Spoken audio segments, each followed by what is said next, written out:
இந்த செய்தியை உங்களுக்காக வழங்குவது அருண் மசாலா. 1983 ஆண்டிலிருந்து தரத்துடன் தன்மை மாறாத அறுசுவை சமையலுக்கான அருண் மசாலா.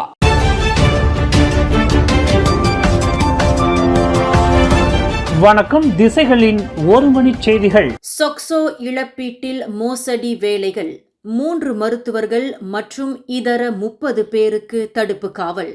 சமூக பாதுகாப்பு நிறுவனமான சொக்சோவின் இழப்பீட்டுத் தொகையை கோருவதற்கு அதன் சந்தாதாரர்களுக்கு போலி சான்றிதழை தயாரித்து கொடுத்து மோசடி வேலைக்கு துணை நின்றதாக நம்பப்படும் பினாங்கு அரசு மருத்துவமனையை சேர்ந்த 3 மூத்த மருத்துவர்கள் மற்றும் இதர 30 பேருக்கு இன்று தடுப்பு காவல் விதிக்கப்பட்டுள்ளது.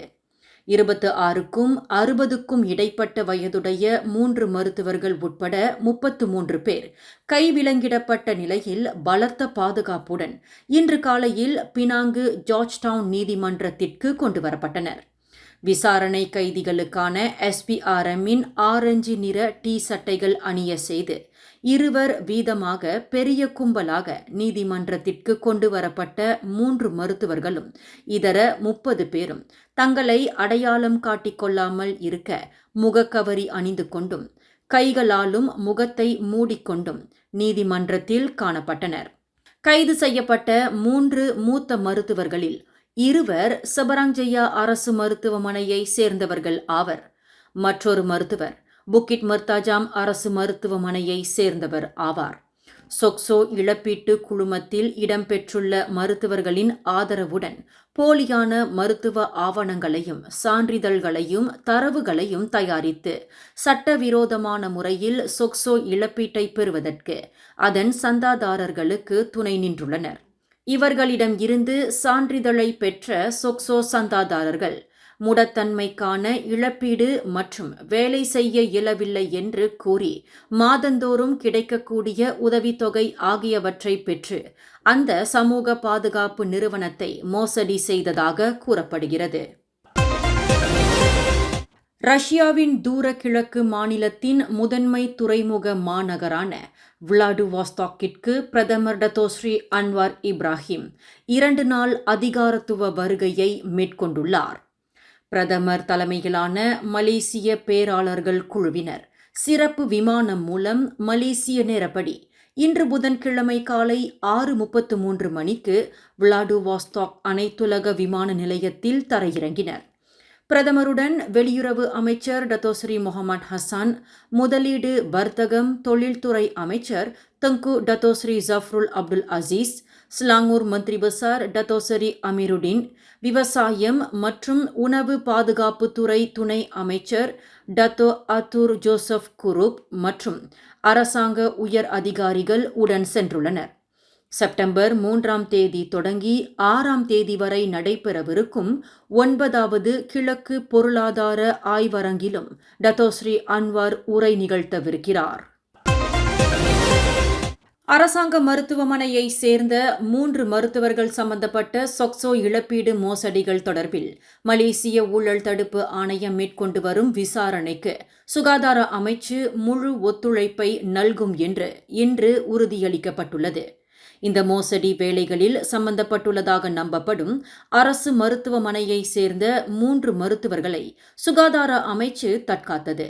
மருத்துவர்கள் என்ற உயர்ந்த இடத்தில் இருக்கக்கூடியவர்களால் புரியப்பட்டுள்ள இத்தகைய அதிகார துஷ்பிரயோக மோசடி வேலைகளை சுகாதார அமைச்சு சகித்துக் கொள்ளாது என்று இன்று காலையில் வெளியிட்டுள்ள ஓர் அறிக்கையில் சுகாதார அமைச்சு தெரிவித்துள்ளது. தாம் 2வது திருமணம் செய்து கொண்டதாக கூறப்படும் தகவல் தொடர்பில் கடா மந்திரி பசார் டத்தோசரி முகமது சன்னூசி நூர் பதில் அளிக்க மறுத்துவிட்டார். அதேவேளையில் இவ்விவகாரம் குறித்து பேச தாம் விரும்பவில்லை என்று ஒரு சர்ச்சைக்குரிய அரசியல்வாதியான கடா மந்திரி பசார் தெரிவித்துள்ளார். மந்திரி பசார் சன்னூசி ஓர் உயர் பெண் போலீஸ் அதிகாரியை 2வது திருமணம் செய்து கொண்டதாக கூறப்படுகிறது. கடா மாநிலத்தில் அரிய மண் திருட்டு சம்பவம் தொடர்பில் பெரிய ஊழல் நடந்து இருப்பதாக கூறப்படும் புகார் தொடர்பில் விசாரணை செய்ய வந்த அந்த உயர் பெண் போலீஸ் அதிகாரியை சன்னூசி திருமணம் செய்து கொண்டதாக கூறப்படுகிறது.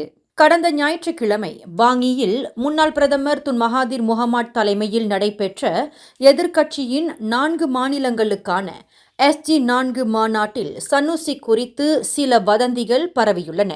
அது குறித்து சன்னூசியை கேட்டபோது, தம்மை பிடிப்பதற்காக வந்தவரை இறைவன் அருளில் தாம் பிடித்து விட்டதாக மிக சூசகமாக கோடி காட்டியிருந்தார் என்பது குறிப்பிடத்தக்கது. இவ்வாண்டு ஜனவரி முதல் ஆகஸ்ட் 15ஆம் தேதி வரை இணையதளங்களில் ஏமாற்று வேலை மோசடி தொடர்பான 32,676 உள்ளடக்கங்களை மலேசிய தொடர்பு பல்லூடக ஆணையம் அகற்றியுள்ளதாக தொடர்புத்துறை துணை அமைச்சர் தியோ நீச்சிங் தெரிவித்துள்ளார். கடந்த ஆண்டுடன் ஒப்பிடுகையில் இது 6,297 அதிகமாகும். கடந்த 2021ஆம் ஆண்டு முதல் இவ்வாண்டு ஏப்ரல் மாதம் வரை இணைய மோசடிகளால் மலேசியாவிற்கு 318 கோடி வெள்ளி இழப்பு ஏற்பட்டுள்ளதாக துணை அமைச்சர் தியோ குறிப்பிட்டார். இழப்பீட்டின் மதிப்பு உண்மையான எண்ணிக்கையை விட கூடுதலாக இருக்கலாம் என்பதையும் அவர் சுட்டிக்காட்டினார். நாட்டில் சமூக வலைத்தள நடத்துனர்களுக்கு பல்வேறு நிபந்தனைகள் விதிக்கப்பட்ட போதிலும் இணைய மோசடி குற்ற செயல்கள் தொடர்ந்து அதிகரித்து வருகிறது. அதனால் இழப்புகளும் ஆண்டுக்கு ஆண்டு உயர்ந்து வருவதாக தியோ குறிப்பிட்டார். 150 cc அல்லது அதற்கும் கூடுதலான வேக சக்தியை கொண்ட புதிய மோட்டார் சைக்கிள்களுக்கு அடுத்த ஆண்டு ஜனவரி மாதம் முதல் ABS பாதுகாப்பு சாதனம் பொருத்தப்படுவது கட்டாயமாக்கப்பட்டு இருப்பதால் அவ்வகை புதிய மோட்டார் சைக்கிள்கள் விலை உயரக்கூடும் என்று எதிர்பார்க்கப்படுகிறது. ABS என்று சுருங்க அழைக்கப்படும் ஆன்டி-லாக் பிரேக்கிங் சிஸ்டம் என்ற பூட்டுதலில்லா நிறுத்த அமைப்பை கொண்ட இந்த முறை ஆபத்து அவசர வேளைகளில் பிரேக்கை மிக விரைவாக இயக்கி மோட்டார் சைக்கிள்களின் இரு சக்கரங்கள் சுழலுதல் நிறுத்தப்படாமல் தடுக்கும் பாதுகாப்பு சாதனமாகும். மோட்டார் சைக்கிள்களுக்கு இந்த ABS அமைப்பு முறையை அரசாங்கம் கட்டாயமாக்கியதை தொடர்ந்து புதிய மோட்டார் சைக்கிள்களின் விலை 100 வெள்ளி முதல் 200 வெள்ளி வரை உயரக்கூடும் என்று வாகனம் பூட்டும் ஆட்டோமொபைல் தொழில்துறையை சேர்ந்த ஆய்வாளர் ஒருவர் கூறுகிறார். எனினும் இந்த விலையேற்றத்தினால் பிரபல மோட்டார் சைக்கிள்களின் விற்பனை பாதிக்காது என்று ஆட்டோமொபைல் தொழில்துறையை சேர்ந்த வல்லுநர் ஹெசரி சம்சூரி ஆரூடம் கூறியுள்ளார். ஷா ஆலம் செக்ஷன் 7இல் உள்ள ஒரு ஏரி சூழ்ந்துள்ள பகுதியில் முதலை நடமாட்டத்தினால் பொதுமக்கள் மத்தியில் பெரும் அச்சம் நிலவி வரும் வேளையில் அந்த முதலையை பிடிப்பதற்கு 2 பெரிய இரும்பு கூண்டுகள் இறக்கப்பட்டன. ஷா ஆலம் மாநகர் மன்றத்தினால் அந்த ஏரியில் பாதுகாப்பு வலயங்கள் கட்டப்பட்ட நிலையில் இன்று காலையில் வந்து சேர்ந்த பெர்ஹிலித்தான் எனப்படும் வனவிலங்கு மற்றும் தேசிய பூங்கா இலாக்காவை சேர்ந்த பணியாளர்கள் அந்த ராட்சச முதலை நடமாடிய இடத்தில் 2 இரும்பு கூண்டுகளை பொறியாக வைத்துள்ளனர்.